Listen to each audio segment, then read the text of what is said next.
culture, its own history. It's not just Mississauga a bit further west. We talk about the history of the region, and I think a lot of us, when you think of history, you think things that have happened in the past. A lot of when you look around here at the Waterloo Region Museum speaks to the future. That's right. As well. No, absolutely right. That was my drive, was to make sure that we were talking about the future, so that there's this big debate about the Toyota automobile or the Leroy car, the Leroy being early 20th century and the Toyota. And I said, we have to deal with the Toyota. It's the thing that's really changed the impact on this region, and that's the future. And we have to deal with those kinds of things. We can't always have the first of everything. So we had a 1903 car, but that's not what's on display. It's on the temporary gallery, but the permanent one really talks about Toyota and its impact on the community and how it's changed the community. But that's why. Well, and there are so many aspects of this museum that there are the permanent galleries, as you mentioned, but also things that will change and evolve through time. That's right. So there are the temporary galleries, but actually I should tell you the truth is that I was asked to speak about the heritage of the region about 2 years ago, and I spent the morning at the Kitchener Market, and then I saw the heritage of the region was not just the English and the Scots and the Mennonites and the Germans, it's multicultural. And I came back saying we have to recognize that the region is multicultural and is a very different present than it was even a decade ago, and it will be in the future, and that's what we have to hit. Well, and I think you're certainly on the mark here at the Waterloo Region Museum. Beautiful facility. Congratulations, Ken. Thank you very much. Back in just a moment. Stay with us.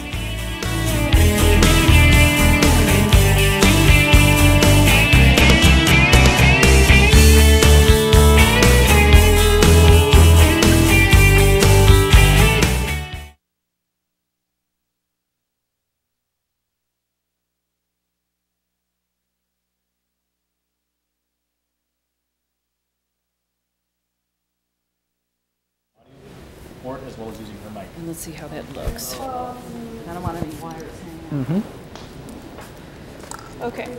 Okay. There you go. That's perfect. Is that okay? Uh-huh. All right. Probably the sound guy is going to ask for a count of 1 to 10. Is the sound guy talking at all? Yeah, Jay's going on Susan's mic because it's easier than just saying. Okay. What about, are they looking for sound on, I guess? I just unplugged. Jay, sit down. I know. I'm not hearing her. I can help you with here? Tell her I'm not hearing her. 1, 2, not yet. Hold on. I have to get a mic on first before I count. I mean, I'm happy to count. I know. And so this is Could you count to 10, please? 1, 2, count. 1, 2, 3, 4, 5, 6, 7, 8. I'll tell you where I'd like to put it. 10. Are you sitting on them or what? No, there we go. Okay. All right. Does that feel okay to you? Freaking her out. Never done a show ever.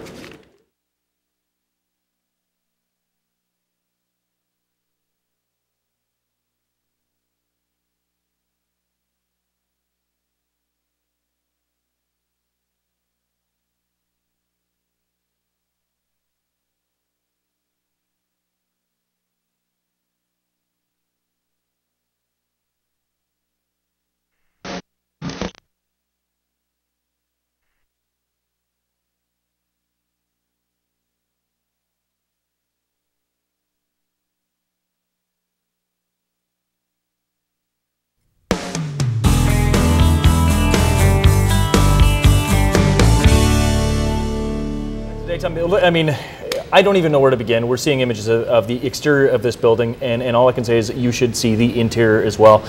Speaking of the building, we're so very fortunate to have one of the bodies that was responsible for the design of the space, Ronan Bauer, who is a member of Moriyama and Toshima, which was the architectural firm that was responsible for designing this incredible space. And Ronan, one of the things I have to note is that traditionally when we think about a museum space, they tend to be very kind of sterile.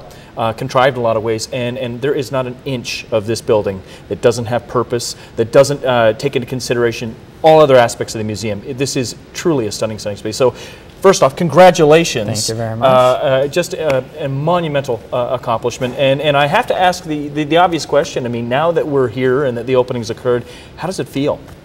It feels amazing. You know, we've been working on this for several years, and to put so much time and dedication into the building, it's almost in a way we're raising a little child and setting it free into the world, that now, you know, it's just being used so well, and the reception and everything that we've experienced is unbelievable. We just let the building kind of do its own thing, and it's out there, and it's doing its thing. And can I tell you, I think that you and all the other bodies that were responsible for making this happen are geniuses, and let me tell you why. Aside from the obvious, which is just how beautiful this place is, this is the sort of venue that you really can't properly understand in one visit. This will require several visits because there is so much to the space, and you pay attention to every detail, because as simple as just even the materials that were used and how they were used, the reclaimed materials, the locally sourced materials, and how they showcase. I mean, one of the things is the Dune Pioneer Village. That's right. And how this works in harmony. What an architectural accomplishment there alone to work together on the two spaces. Maybe you could talk about some of the key architectural features here. Yeah. So the site itself played a very important role in the inspiration for the design. I mean, not only do you have Dune Heritage Village as the backdrop for the museum, but you also have two major transportation routes that literally cross at the heart of the building. You have Old Huron Road, which passes through the building and leads you into the center of the building. It was used as the major route to bring pioneers into the region, and that's what we try to represent as the entry piece into the building. And then you have the railway line that used to connect Galt and Elmira. And literally at the heart of the building, you get that intersection of the railway line as well as Huron Road, and that's where the building tends to reveal itself. You also have, as you pass through those routes, there's other major architectural features, such as the water feature that's supposed to represent the Grand River, which is the thing that attracted settlers over here. Yeah, of course. We have, just to touch on some of the architectural elements inside the building, we have the old reclaimed wood on the interior of the building, which was actually sourced from a historic barn, one of the first historic barns built in the early 1800s by the pioneers. So we reclaimed that wood, used it in the interior. And it was put into storage for a while. I mean, this is with some forethought put into this, because it was put into storage, and then you so beautifully housed it to the Huron Wall. Yes. Stunning. Yeah, and it's amazing that we were able to use that inside the building and actually give it a new life. There's many other features within the building. I mean, the stone that's used in the lobby area, for instance, that's supposed to represent a shift from the kind of the agrarian pioneer culture of the pioneers to the kind of the more industrious culture. Well, and you know what, I think what really resonates is the fact that you're covering a broad historical period, right from the period of the First Nations people all the way through to the present time. And the future, too. Yeah, in the future, of course. And in trying to blend these times together in a way that, again, informs and allows people to really connect with the history that's here and the future that exists as well. Speaking of future, this is probably one of the more environmentally conscious museums in our country. Right. And there are a number of features. You were speaking about the pond out front. The pond, that actually has an environmental purpose. Absolutely. The pond is actually a water retention pond. So all the rainwater that's collected on the roofs, for instance, are all brought into the pond, and as well, the pond itself acts as a water cistern for the grey water within the building. So, for instance, all the toilet water and for flushing and all that is used from the water outside. Incredible. And again, also too, all the plants that are sourced in the area are all indigenous to the area. That's something that we're seeing more and more of, because when we start introducing kind of foreign species, the way that they can kind of interplay and affect the local environment is something that can be very, very bad. But even just in terms of the energy consumption of this space, significant savings there. Yeah, I mean, museums are known to be large energy consuming buildings because of the environmental qualities within the building. But working with our mechanical engineers and electrical engineers, we try to kind of reduce the energy consumption as much as we could.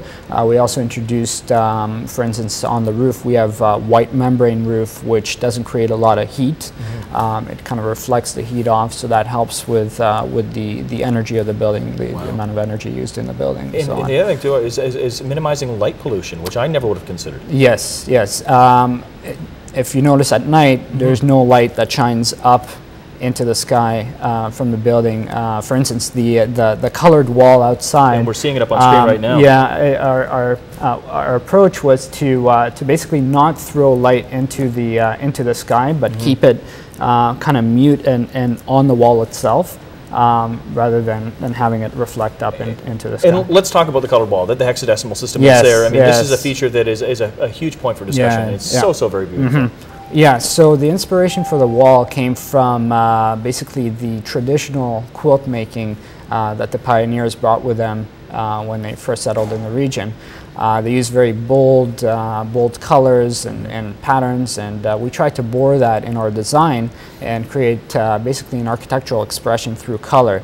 Now, in addition to that, the region is also known as the technological triangle of Canada. Of course. And to add another layer of meaning to the wall, what we've done is with every color, just like the quilt, every piece of the quilt has a special meaning, and we wanted to make a special meaning with every single color of the quilt. Wow. So what we did is we took the quote by Sir Wilfrid Laurier, a famous quote which resonated with the region here and with the museum, and we translated using hexadecimal. And you know what, Ronan? Yeah, I think that this interview illustrates the very point that you really need. Unfortunately, we just don't have enough time to get to everything, and this is all the more reason why people need to get out and experience this space. Absolutely. Again, congratulations to you and all people involved in putting this together. This is an absolute it was a collaboration of many people. It's incredible. So do come down and experience this for yourself. Thank you, sir. Great, thank you. All right, there is more daytime to come, so stay with us.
Welcome back to Daytime, live on location from the Waterloo Region Museum, which is a museum, also very much a public space, though. I was looking around, there were some people walking around with the "Hello, my name is" buttons on before. There's obviously some sort of workshop that's happening here today. School tours come through, people have been walking around, concerts going on. This is very much a public space that we encourage people to come down and to use and to take a look at the museum itself. There's been so much thought go into this space and putting this together. It's really gone on for years, and one of the key minds behind part of it is with our own Joe Verley now, who is out on location here at the Waterloo Region Museum. I'm here with Tom Wrights at the Curatorial Center in Dune Heritage Village. So a lot of the artifacts here are really, really old. So in the museum community, what constitutes an artifact or something that you would find in a museum? Well, In the new museum and in our collection, we collect all time periods. So the oldest things we have are probably 12,000 years old and come from the First Nations communities in southwestern Ontario. The most recent things we have are things that are literally from the 21st century, and they may come from the high-tech sector, any sort of thing that's going on in the community now. So we're not limited by what we collect. We want an object that's going to help us tell a story. So where and who have some of these pieces belonged to? Our collection has been donated by hundreds and hundreds of individuals, probably thousands of individuals, and their families. We get calls every day of the week with someone who would like to give us something. Most often we have to say no, because it's something that we already have one of, it doesn't relate to Waterloo Region closely enough, or maybe it's in very poor condition. But often we do say yes, so we're always